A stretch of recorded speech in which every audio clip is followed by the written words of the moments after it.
Oh, hello, how are you? I'm so glad you're here because you have arrived just in time for story time.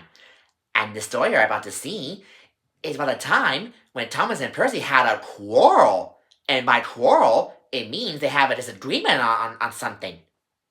Do you want to see what it is? Awesome! Well, I'm going to tell you about Double Trouble. Hope you enjoy it. You see, it was a beautiful morning on the island of Sodor. Thomas the Tank Engine's blue paint sparkled in the sunshine as he puffed happily along his branch line with Annie and Clarabelle. Do you see Thomas? Yeah, he's trotting happily along. What do you think? Shall we see what happens next? He was feeling very pleased with himself. "Hello, Thomas," whistled Percy. "You look splendid." "Yes, indeed," boasted Thomas. "Blue is the only proper color for an engine." "Oh, I don't know. I like my brown paint," said Toby. "I've always been green." I wouldn't want to be any other color either," added Percy. Well, anyway, huffed Thomas. "Blue is the only color for a really useful engine. Everyone knows that." Percy said no more. He just grinned at Toby. Later, Thomas was resting when Percy arrived. A large hopper was loading his freight cars full of coal. Thomas was still being cheeky.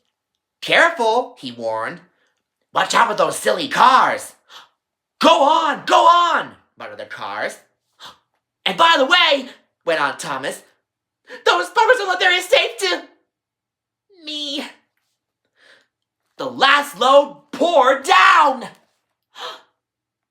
Uh-oh. Sounds like trouble. I think Percy made an accident with the coal cars in the hopper. And Thomas is going to get covered with coal and lots dirty.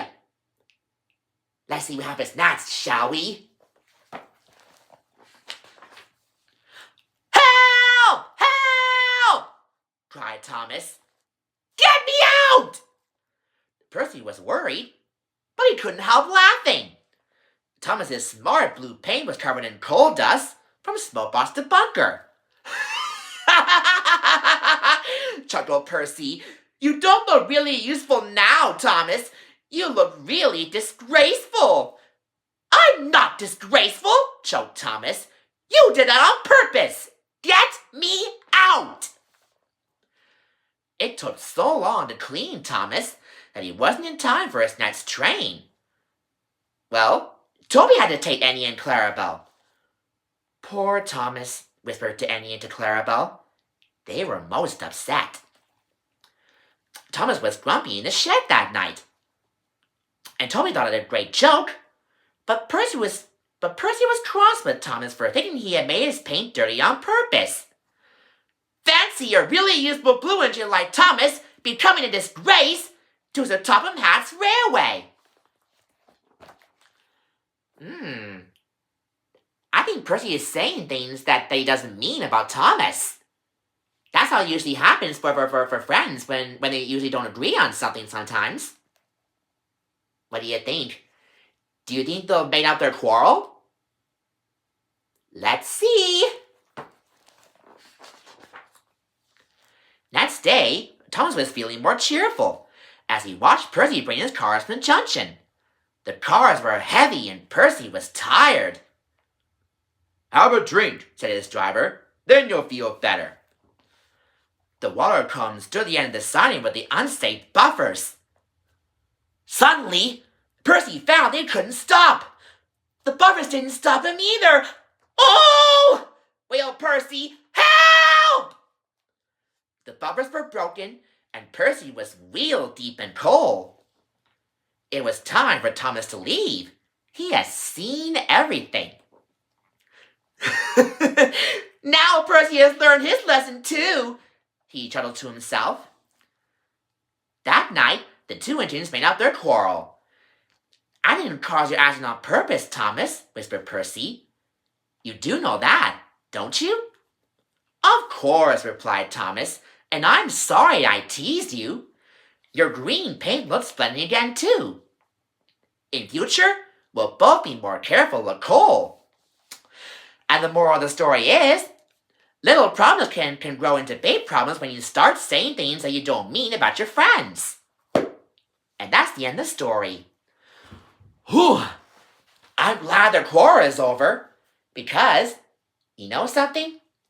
Sometimes friends can do annoying things when to hurt their feelings, because it's the action that makes them mad.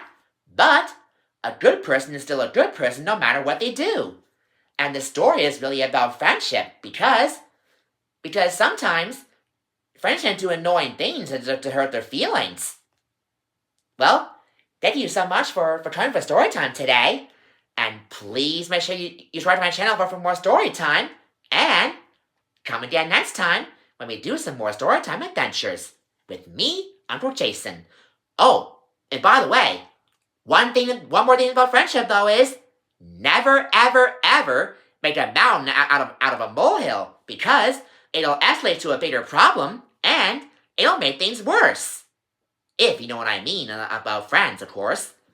Well, see you next time for more story time. Bye!